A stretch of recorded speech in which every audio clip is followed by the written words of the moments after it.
Diana Sullivan in Austin, Texas, and I'm going to do some garter bar weaving. I have several colors that are light and bright enough to contrast against a forest green background. I've knitted a few rows with the forest green, and I'm going to go ahead and show how to set up to do vertical weaving with multiple colors.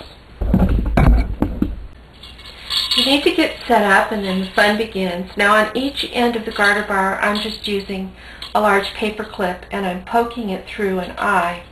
And that is a hanger for the garter bar, and then I can just hang the garter bar from the gate pegs out on either side of the knitting. So that puts the garter bar in position, and then I want to thread it with some yarn. So I have these cones of colorful yarn sitting on the floor. I'm going to start with a celery green, and I'm just going to go into the eye of the garter bar. I just take the yarn and run it through and just bring down a tail in the back.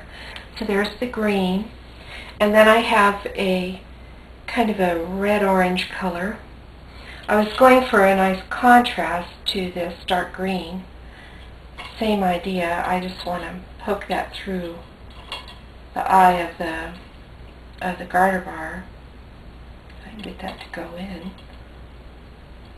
I have some rather frayed edges on this. Now bring it down, and then a buttery yellow. Same idea. I'm just going to poke it through the eyelet on the garter bar and bring it down. And I have a bright cherry red. It's really a pretty color. Just poke that through. Because unlike a lot of the knitting that you do, the weaving that you do with the knitting machine, which has a strongly horizontal flavor to it, this garter bar method is going to be more of a vertical appearance.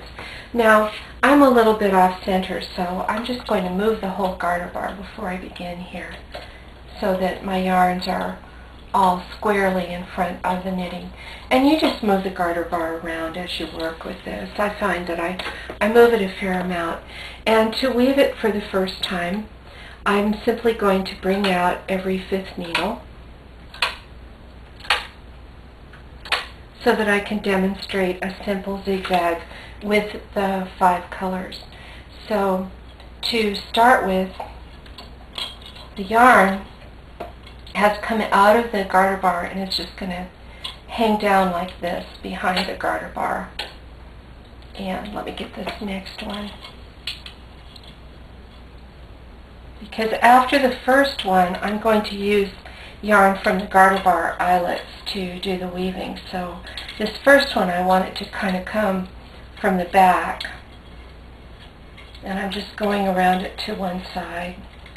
And then the garter bar tends to hang back against the knitting, and it helps to hold everything in place. So we're going to go ahead and just knit one row.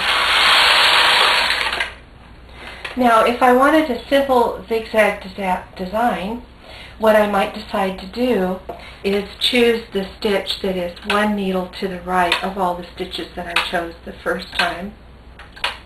And then you can pick up the garter bar and you can actually just flip it over the needles.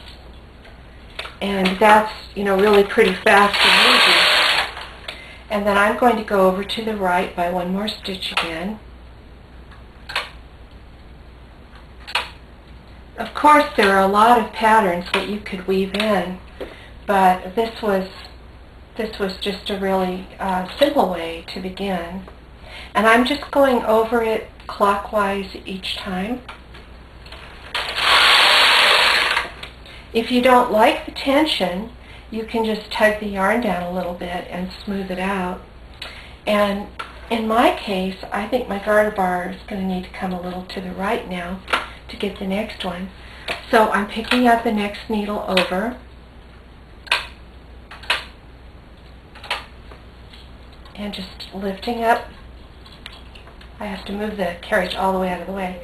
Lifting up the garter bar and I need it to be a little bit more over there. So, and just hanging it down. Sometimes I have to move my hanger clips so that I have enough room to maneuver the garter bar, and then come across. Now, at some point I've decided that I have zigged enough over toward the right, and now I want to zag to the left. And when I went to the right, I went over the needle this way, so going to the left, I'll go over the needle to the left, and then across. Very, very simple, and it is simply a matter of using your imagination. I think this would be a wonderful, fun way to make a tote bag. Now, since I'm still zagging to the left, technical term there, then I'm going to go ahead and go across to the left again, and keep track of how many stitches to the left and right to zigzag. What I decided to do was to just move over until I'm actually 2 stitches from the edge, and then I decided, well, that'll be far enough. I did some more rows of the vertical zigzag, and here's how it looks. I've just left it hanging on the machine, and I'm going to zoom in so that you can see it. That was really quite easy and fun, and I think it made a really attractive design. Now remember, you can weave with yarn that is too difficult to knit with, so here's a chance to use your eyelash yarn and all kinds of unusual yarns and get a very interesting effect.